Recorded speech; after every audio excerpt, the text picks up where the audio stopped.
Hey, this is Blondeguygamer and welcome to another little version of Black Sheep Game Reviews. This time around we'll be taking a quick look at Final Fantasy Mystic Quest for the Super Nintendo. If you know anything about this Final Fantasy spin-off, then you already know it's not exactly highly regarded by veteran gamers, while others find it a nostalgic guilty pleasure. Where do I stand in this? Well, it's another game where I'm kind of in the middle. You'll see when we get into this. Coming out in 1992, Mystic Quest was first released in North America, with European and Japanese releases the following year as Mystic Quest Legend and Final Fantasy USA Mystic Quest, respectively. The reason for this coming year first is that despite already having the first and fourth main entries, Adventure, and two of the Legend games, the series, and JRPGs in general at the time, weren't very mainstream here yet, especially compared to the success they had in Japan. In an attempt to draw more people into the genre, Square decided to make a beginner's RPG, one that is less intimidating to the uninitiated and is simpler and easier to play as an introduction to that type of game. Copies even originally came with a strategy guide to ensure people really know how to play the game, even if it doesn't really need one. It is still convenient if you want to make sure you don't miss anything, but the layout and artwork is a little questionable at times. Oh hey, I didn't know Pro Jared was in this. Maybe this is the real reason why I didn't like the game. Mystic Quest starts off with our aptly named hero escaping his already ruined town to a mountain where he meets a cloud-riding sage named White. After a brief battle with a monster, which all you need to do is hit the attack command until it dies, White tells you to go save the crystals of the elements. Yep, that's an early Final Fantasy plot device alright, and zips off in an attempt of comic relief.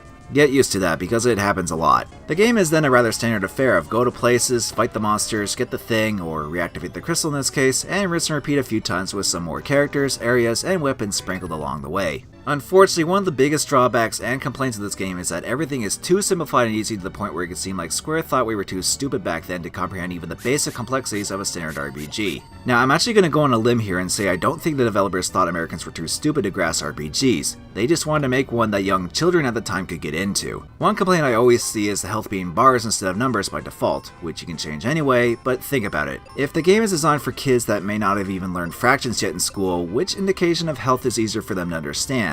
It's not like they did that to be condescending towards less experienced American gamers. But even with the understanding of this game being made for a younger mindset, that's not to say the game doesn't have problems with its overly simplistic design. For starters, the combat is fine in its ideas, but lacks satisfaction. There actually aren't any random battles as enemies are shown on the maps, so some fights can be circumnavigated. You only have one party member with you at any given time and fight up to 3 enemies. Most fights you can just smash the attack option until they die, but strategies for using specific weapons and spells on certain enemies is there if you want to make the fights even easier without much more thought put into them. With the exception of one boss that periodically casts a reflect spell, forcing you to stop using offensive magic now and then. Even with that, the closest this game gets to challenging is when enemies can cast petrify or death spells on both of your characters, which isn't really challenging and is more just really cheap. If you do die, you can just retry the battle again and hope you don't get bad luck with those instant lose spells or whatever actually managed to kill you. Not to mention you can save your game at any time outside of battles, so you never need to worry about losing progress. The overworld is also streamlined that you just move from one spot to the next like in a Mario game. A lot of these spaces are battlefields where you fight 10 rounds to get a reward, which range from accessories and spells to measly experience and money that can be less than what the actual fights were giving you. These are the biggest showcase of how monotonous fights can be in this game, but are completely optional. It also doesn't help that the areas and towns you explore are rather drab and bare.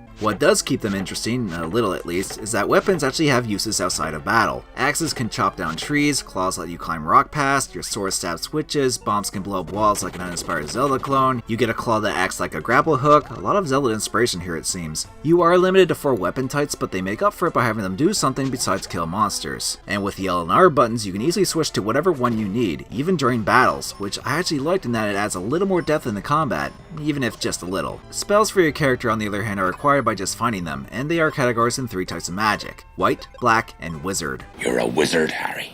And they each have a set amount of uses for each category of spell. Replenishing health and magic points are of course no problem. You can rest in towns or just use items since you can find an abundance of them. In fact, there's an easy exploit where you can get practically an infinite supply of them since item chests restock every time you enter a town or area. There are a few, and I do mean few, places where you can purchase items and armor pieces, the latter of which are equipped automatically. But with these being so far and few in between, money is pretty pointless most of the time since it's seldom used. As for the story and characters, I understand this game is catering to a younger audience that may not want to read long text boxes, but the narrative is so absurdly to the point that it might as well have been written by an actual child. There's barely any character developments and backstories, if you can call them that, and the story goes for a more lighthearted tone, but the humor made my eyes roll more than anything. I was laughing more at the abrupt expositions of telling me exactly what's going on and what to do and nothing else. It unfortunately doesn't bring up anything interesting about the characters other than this is the ex-girl or this is the guy with the mace. The only character that was kind of sort of memorable was the thief Tristram, if only because he's the only party member with a theme song.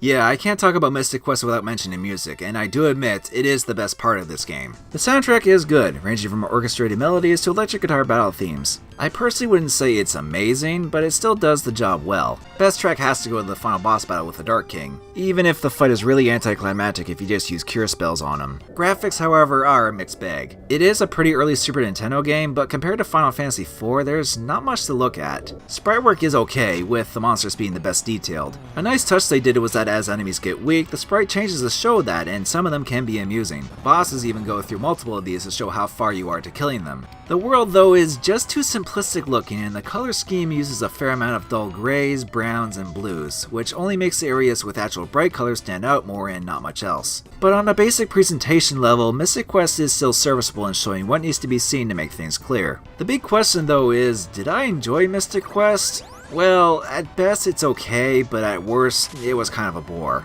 The more I played it, the more I didn't care about the story and its attempts at being cheesy. I can see it being charming in a goofy way to some, but it didn't do much for me. And it wasn't just that or the repetitive battles that bogged things down for me, it was the dungeons. Even with maps from the guide, exploring later places takes a bit too long for my liking, if only because your character walks pretty slowly and you don't have a run button. Sure, you can jump, mostly across said paths, but I can't hold the button to run as well or something? At the very least, I did find one good use for jumping, even if it's just a convenience. You know how in some old RPGs, aimlessly wandering town NPCs might get in your way? Well, in this game, you can just jump over them. A minor thing to mention for a positive, I know, but it's something I thought was neat in actually dealing with that annoying trope in RPGs. Final Fantasy Mystic Quest is a game I'm indifferent to. I can see it being a guilty pleasure, but after playing through it myself, it does suffer from being too simplistic and easy. It's an actual case of a game being too casual. As far as doing the job as a beginning RPG, specifically for young kids, I'm sure there are people that actually were introduced to games like this from Mystic Quest, but these days the Mario RPGs or Pokemon are much better starting points for that genre at a young age. However, there are still some decent qualities to it, like the music and weapon use, and the game isn't too long either if you just want a light 10 or so hour RPG and not have to worry about difficulty.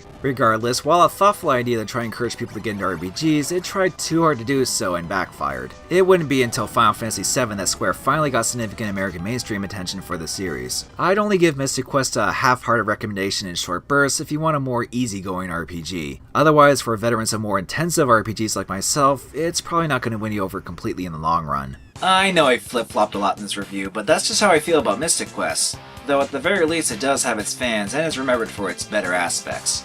It got on the Wii Virtual Console, and a couple of its songs are in the second Theatrhythm game. Theatrhythm? How do you say that title again? Hell, it even got a fan remake in the form of Mystic Quest Remastered, which was made in RPG Maker, and recently a supposed HD version was going to be sold, but Square Enix said they weren't involved with it. That and other suspicions of its creators rose quite a few red flags. The game was supposed to come out this month, but that hasn't happened yet despite being able to pre-order it. Okay, looking mighty shady there. Bit of a shame too. Mystic Quest and its fans didn't deserve that mess. I think it's more safe to stick with the original. And on that note, I'll see you all in the next video.